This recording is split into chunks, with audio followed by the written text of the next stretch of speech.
আমি এটাই জানো যে ৰাস বুলি ক'লে অসমীয়াৰ এটা আৱেগ অনুভূতি আৰু এইটো এটা আমাৰ থলুৱা উৎসৱ হয় তো আজি এই বৰম্বই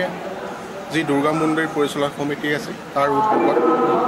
বৰম্ব আঞ্চলিক ৰাস পৰিচালনা কমিটিয়ে আজি তৃতীয় বাৰ্ষিকৰ কাৰণে লাইহুতা স্থাপন কৰিছে তেওঁলোকে যিটো উদ্দেশ্য যি মহৎ উদ্দেশ্য আগত ৰাখি এই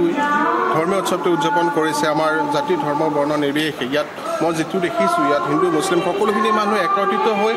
এই পবিত্ৰখনত উপস্থিত আছে তেওঁলোকৰ সকলোৰে সহযোগিতা আছে আমি আশা কৰিম যে এনেকুৱা ধৰণৰ যি ঐতিহ্যমণ্ডিত ৰাস এই ঐতিহ্যমণ্ডিত স্থানত আগন্তুক দিনলৈকে সুন্দৰভাৱে আৰু সুচাৰুৰূপে ৰূপায়ণ হ'ব বুলি আশা কৰিম আৰু এই অনুষ্ঠানটোৰ দীৰ্ঘায়ুতা কামনা কৰিম বেলেগ আৰু ক'বলগীয়া নাই সকলোৱে মিলিজুলি আমি এই ৰাস উপভোগ কৰিম সকলোৱে আহক এই বৰম্বই আঞ্চলিক ৰাস সকলোৱে উপভোগ কৰি লওক সকলোৱে ইয়াৰ ল'ৰা ছোৱালীখিনি লৈ আহক তেওঁলোকে এই অঞ্চলৰ যি ঐতিহ্যমণ্ডিত যিবিলাক কলা কৃষ্টি দেখুৱাব যিবিলাক ধৰ্মীয় দিশতে হওক বা সামাজিক দিশতে কিছুমান দৃশ্য তেওঁলোকে দেখুৱাব সেইখিনি তেওঁলোকে উপভোগ কৰক উপভোগ কৰি তেওঁলোকৰ ল'ৰা ছোৱালীক বা আমাৰ যি মানৱ সমাজ হিচাপে আমি যিখিনি শিকিব লাগে ইয়াৰ পৰা হয়তো আমাৰ শিকিবলগীয়া বহুখিনি কথাই থাকিব বা ইয়াৰ পৰা আমি শিকিব বহুখিনিয়ে পাৰিম তো সকলোৱে আহি ইয়াত উপস্থিত হওক সকলোৱে ইয়াত দৰ্শন কৰক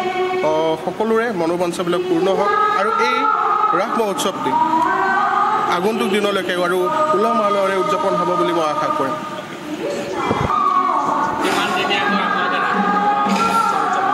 অহা 5 নৱেম্বৰৰ পৰা 17 নৱেম্বৰলৈ 13 দিনীয়া বৰ্ণাঢ্য কাৰ্যসূচীৰে বৰম্ব আঞ্চলিক দুৰ্গা মন্দিৰৰ সহযোগত তৃতীয় বাৰ্ষিক বৰম্ব আঞ্চলিক ৰাস মহোৎসৱ উদযাপন কৰা হ'ব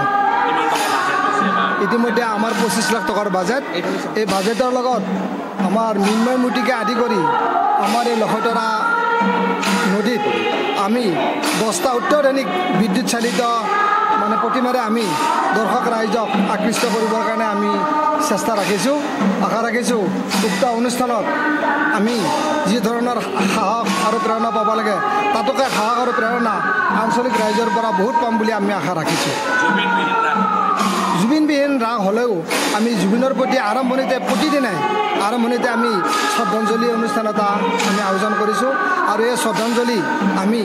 জৰিয়তে জুবিন গাৰ্গক আমি আত্মাৰ চিৰশান্তিৰ বাবে মৃত দৰ্শকক আমি অনুৰোধ জনাম যে শ্ৰদ্ধাঞ্জলিৰ জৰিয়তে জুবিন যেন আমাৰ মাজত অমৰ হৈ থাকে আমাৰ মাজত যেন সদায় জীয়াই থাকে